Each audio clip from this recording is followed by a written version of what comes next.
Vor 5000 Jahren entstand im Ufersaum bei Pfäffikon eine jungsteinzeitliche Siedlung. Diese wurde 1997 von der Kantonsarchäologie ausgegraben.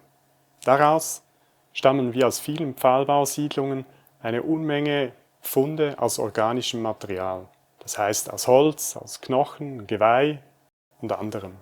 Die Menschen begannen eine noch weitgehend natürliche Umgebung mit bäuerlicher Lebensweise zu gestalten.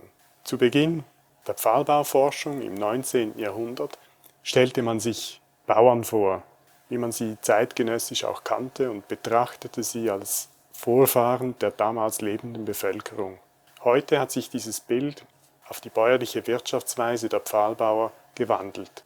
Die eher leicht gebauten Siedlungen deuten darauf hin, dass die Siedlungsstandplätze in periodischen Abständen verlagert wurden. Wahrscheinlich ist der Hintergrund, dass man natürliche Ressourcen wie Böden oder Wälder, wenn sie zu erschöpfen drohten, verließ, neue Gebiete nutzte und den verlassenen Ort der natürlichen Erholung überließ, um dann in einem Jahrzehnt, vielleicht auch etwas mehr, an diesen Ort zurückzukehren. Die Siedlung umfasste ungefähr 10 bis 15 Häuser, die auf der feuchten Strandplatte errichtet wurden. Soweit wir aufgrund der Grabungen wissen, wurde der Platz ungefähr 100 Jahre benutzt und später verlassen. Von der Siedlung aus wurden die Felder in der Umgebung bewirtschaftet. Diese fanden sich auf gerodeten Moränen im Hinterland.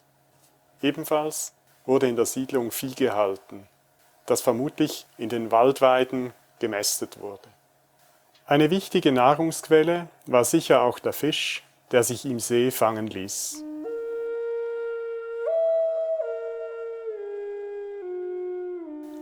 Das Leben, Werken und Wirken der Menschen im Dorf hinterließ eine große Fülle von Funden, die Archäologen heute wiederfinden können. Aus diesen Funden wurde versucht, ein Bild von dem Dorf zu entwickeln, das vor 5000 Jahren am Ufer des Pfäffikersees stand. Einige dieser Funde werden wir euch jetzt zeigen. Wer heute vom Pfäffikon nach Wetzikon wandert, kommt wahrscheinlich nicht auf die Idee, dass früher, in prähistorischer Zeit, der Rothirsch ein sehr häufig gejagtes Tier war in dieser Gegend. Das Fleisch wurde verzehrt, selbstverständlich, doch vielleicht noch fast wichtiger, weil nur von diesem Tier gewinnbar war das Geweih, ein sehr wichtiger Rohstoff in der Jungsteinzeit. Diese Nadel ist daraus gefertigt. Die Funktion dieser Nadel ist wahrscheinlich nicht im feinen Nähen, sondern eher im Knüpfen, Flechten und Weben. Diese Techniken spielten in der damaligen Zeit eine große Rolle. Von der Wertschätzung des Gerätes zeugt die Verzierung, die auf dieser Außenseite angebracht worden ist. Bei der Materialbestimmung hilft die raue Rückseite, auf der noch die Innenstruktur des Geweihs zu erkennen ist. Das nächste Objekt ist ein einmaliger Fund. Er besteht aus dem Abschnitt einer Hirschgeweihstange, die innen ausgehöhlt worden ist. Es ist ein kleines Döschen.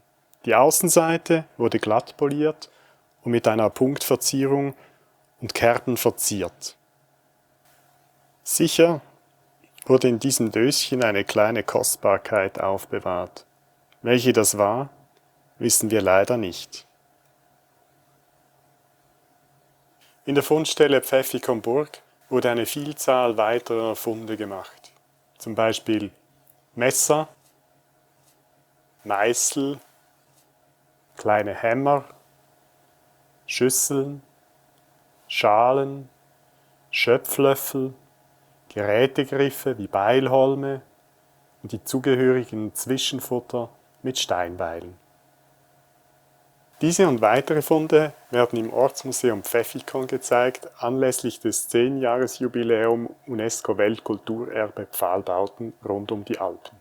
Weitere Informationen auf www.diepfahlbauerin.ch. Schreibt eure Fragen in die Kommentare oder auf die erwähnte Homepage.